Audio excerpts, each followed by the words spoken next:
Ontem tivemos lá na faculdade, na FCSH, a sessão com Paula Teixeira, que nos foi falar sobre a interpretação de língua gestual portuguesa, e foi muito curioso, aprendi uma série de coisas, e a sala estava bastante composta, digamos assim, acho que todos gostaram muito da sessão. Ela é muito expressiva, muito bem, é uma atriz, uma cantora e uma intérprete, por isso é natural que seja expressiva, mas é particularmente expressiva, e foi muito bom ouvir, por exemplo, a história de como surgiu a língua gestual portuguesa. A língua gestual portuguesa começou na Casa Pia, no final do século XIX, quando um sueco que trouxe a língua gestual sueca até à Casa Pia ensinou um grupo de surdos que ali havia, que começaram a adaptar essa língua a si próprios e à sua cultura e a Portugal, e criaram a língua gestual portuguesa. Por exemplo, os dias da semana têm como base o menu habitual naquela instituição, nessa época. Portanto, o dia em que se comia bacalhau tem um gesto parecido com um gesto que relembra esse peixe, e assim se criou um dos dias da semana, que confesso que agora já não lembro qual é que é. Quarta-feira, salvo erro, tem a ver com esparguete. Ela explicou, ensinou-nos, eu não me lembro exatamente de todos, mas foi muito curioso. Ela também explicou que na língua gestual portuguesa o verbo é uma língua SOV, sujeito, objeto, verbo. O verbo vem no fim, para provar que é uma língua diferente do português, para começar. Falou, por exemplo, de um caso em que ela foi intérprete de refugiados ucranianos que vinham ou seja, em que tínhamos uma conversa com 4 línguas: a língua gestual ucraniana, a língua gestual portuguesa e também o português e o ucraniano, e ela, com uma intérprete ucraniana, acabou por ter de fazer a ponte entre esses refugiados surdos e as autoridades portuguesas, e foram necessárias 4 línguas, e conseguiu-se fazer. Explicou também que muitas vezes é uma questão de aproximação, as pessoas falam línguas diferentes, é verdade, como também nas línguas orais, mas quando há vontade aproximam-se e vão aprendendo a língua dos outros. Também falou dos diferentes sotaques, de como a língua gestual portuguesa no norte é ligeiramente diferente da língua gestual portuguesa no Algarve, por exemplo, que acontece também com o português. Falou de muita coisa, foi mesmo muito interessante. Falou também de uma coisa curiosa, que é o que acontece na interpretação em geral. Um intérprete, ela, por exemplo, não faz interpretação em tribunais, não está habituada à linguagem jurídica, e por isso não quer fazer, não quer essa responsabilidade. O que acontece também com os intérpretes de português, entre português e inglês e francês, podem saber as línguas, mas podem não estar habituados a uma determinada área da língua.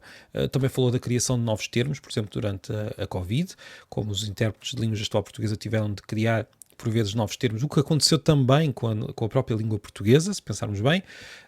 Foi, como disse, uma sessão muito, muito boa. E pronto, se não foi, já sabe, há às vezes sessões interessantes nas faculdades.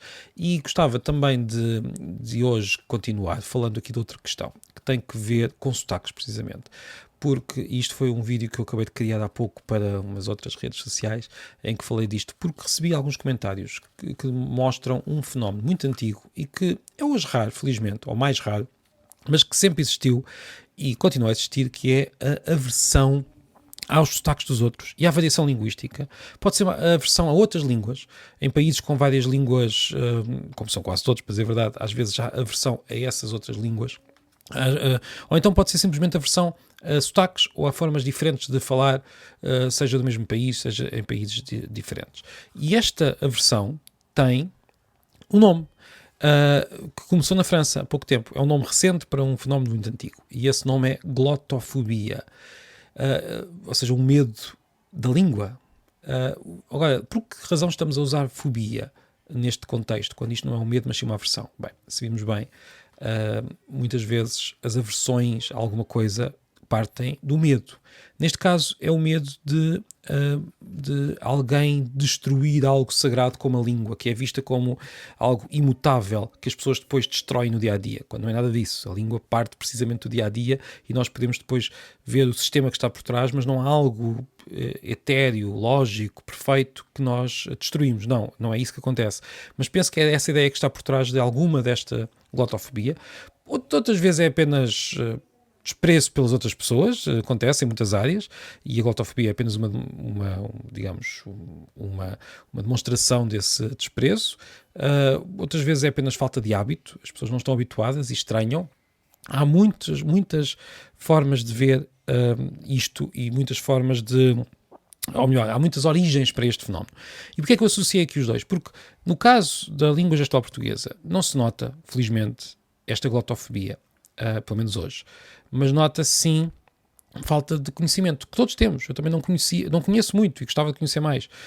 E como disse a Paula na sessão, às vezes, para ultrapassar este desconhecimento, basta ter a vontade de ter uma certa empatia com as outras pessoas e aprender uma ou duas palavras nesta outra língua e conseguir assim fazer aquele pequeno gesto inicial, neste caso gesto mesmo literalmente, de se chegar a outra pessoa e dizer bom dia na língua deles, dessa outra pessoa. O que fazemos também quando vamos ao estrangeiro ou quando encontramos um estrangeiro. Portanto, neste caso, a língua gestual portuguesa também pode ser não necessariamente aprendida de forma completa, porque isso também nunca acontece. As pessoas, para aprender uma língua, ela explicou também que para aprender a língua gestual portuguesa é preciso muitos anos de estudo e nunca acaba, como acontece com qualquer outra língua. Mas o que eu queria dizer é, mesmo que não tenhamos a possibilidade de fazer esse investimento pessoal para aprender esta língua, podemos aprender uma ou duas palavras para fazer esta ponte inicial com esta comunidade que fala esta outra língua que está na Constituição da República Portuguesa. E pronto, hoje falámos de língua gestual portuguesa, falámos da glotofobia e foi o episódio número 251 da Pilha de Livros. Até amanhã.